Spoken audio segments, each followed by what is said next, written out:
ntiyigera asinzira, akora ijoro n'umurango kandi ntaruhuka.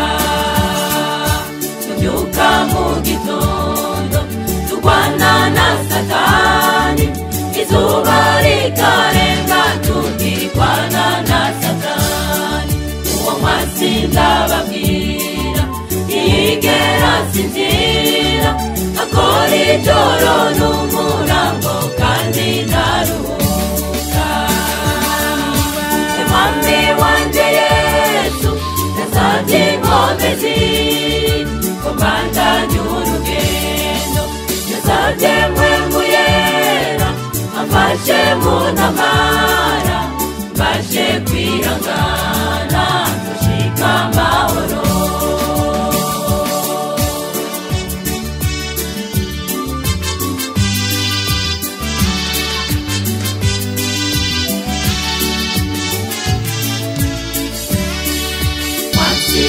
Satani naungwanya mu rugendo, jewe naramaramaje kubandanya urugendo.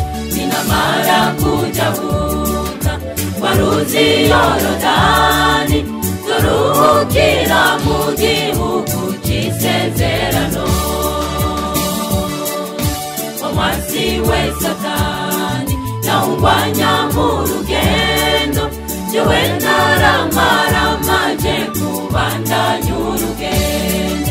Ninamara kujabuka kwa ruzi Yorodani, turuhukira mu gihugu c'isezerano.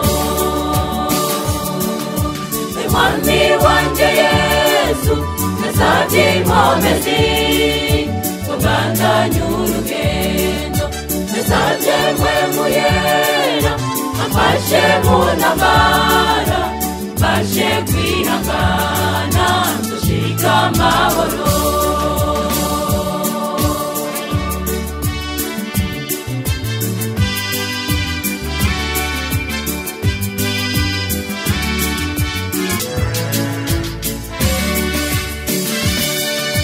Ico gihugu mwumva tumaze gushikayo, tuzokwama turirimba za ndirimbo z'amashimwe.